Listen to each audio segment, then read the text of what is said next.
یہ بات میں نے 5ویں جماعت میں پڑھی تھی. علامہ اقبال کی نظم شکوہ جواب شکوہ میں نے پڑھی. بانگ درا مجھے میرے بڑے بھائی صاحب نے بھیج دی تھی.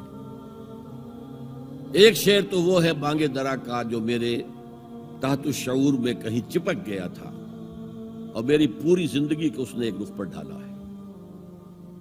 وہ زمانے میں معزز تھے مسلمان ہو کر اور تم خار ہوئے تاریک قرآن ہو کر. دیکھیے یہ بات صرف اقبال نے نہیں کہی. وہ داڑھی مڈا تھا, عالم تو نہیں تھا. یہی بات کہی 14ویں صدی کے مجدد اعظم شیخ الہند مولانا محمود حسن اسیر مالٹا نے.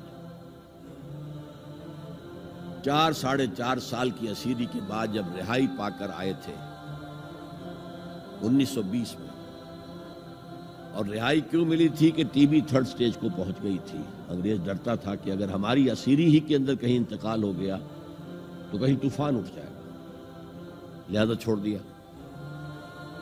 دیوبند میں ایک جلسہ منعقد ہوا اور وقت کے سارے بڑے بڑے علماء موجود. اشرف علی تھانوی صاحب موجود, شبیر احمد عثمانی صاحب موجود, مولانا حسین احمد مدنی موجود, ہمارے جو پاکستان میں مفتی محمد شفیع صاحب موجود. اور انہوں نے یہ واقعہ لکھا ہے اپنی کتاب میں وحدت امت میں کہ شیخ الہند نے کہا کہ ہم نے تو اپنی 4 سالہ دور اسیری میں جتنا ہی غور کیا ہے, ہمیں اپنے زوال کے 2 اسباب نظر آئے ہیں. ایک ہمارا قرآن کو ترک کر دے, یہ لفظ ہے اس کے اندر, نوٹ کیجئے. حالانکہ علماء نے قرآن کو ترک کیا ہے, لیکن اگر آپ نے کہا نہیں تو یہ صحیح نہیں ہے, کیا ہے. ان کا سارا زور فقہ پر ہے, حدیث پر ہے, زیادہ زور قرآن پر نہیں ہے. صحیح بات ہے. کہنے والا کون ہے؟ شیخ الہند. ایک ہمارا قرآن کو ترک کر دینا اور دوسرا آپس کے اختلافات. اور مفتی شفیع صاحب نے اس کے اوپر پھر یہ گرہ لگائی کہ حضرت شیخ نے جو 2 باتیں کہی تھی حقیقت میں ایک ہی ہے. ہمارے اختلافات بھی اسی لیے کہ ہم نے قرآن کو ترک کر دیا. تو یہ ہے ایک شعر جو میرے ذہن میں چپک گیا تھا.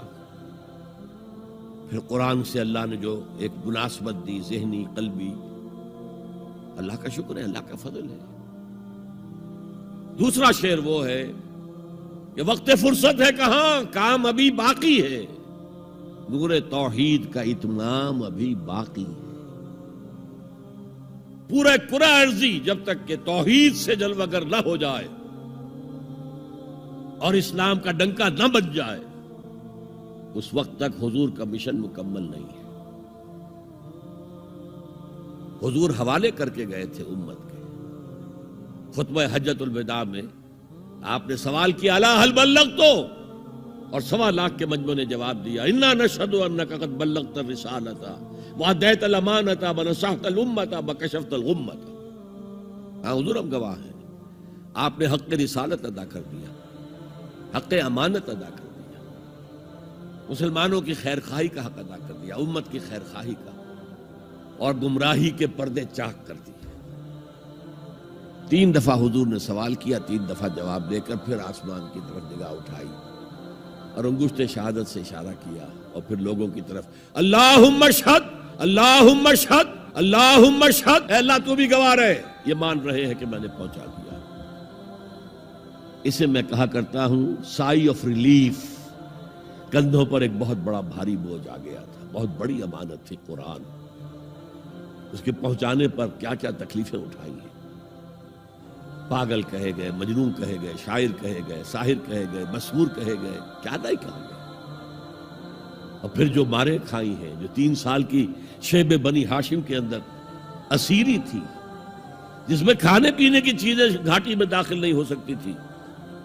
ہماری جیلوں میں تو آپ کو کھانا تو ملتا ہے, وہاں تو کچھ نہیں تھا.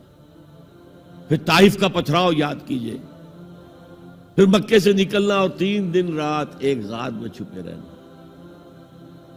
پھر مدینے کے اندر آپ کو معلوم ہے غزوہ بدر آ رہی ہے, اس میں 70 اگر کافر مارے گئے تو غزوہ احد میں 70 صحابہ شہید ہوئے, جن میں حضرت حمزہ بھی ہیں.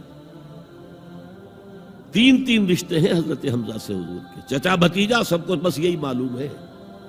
چچا بھتیجا، خالہ زاد بھائی، دودھ شریک بھائی، اور عربوں میں دودھ شریک بھائی حقیقی بھائی کے طور پر ہوتا تھا. اور ان کی لاش سامنے آئی ہے کہ ناک کاٹ لی گئی ہے، کان کاٹ لیے گئے ہیں، اور پیٹ چاک کر کے کلیجہ چبایا گیا ہے.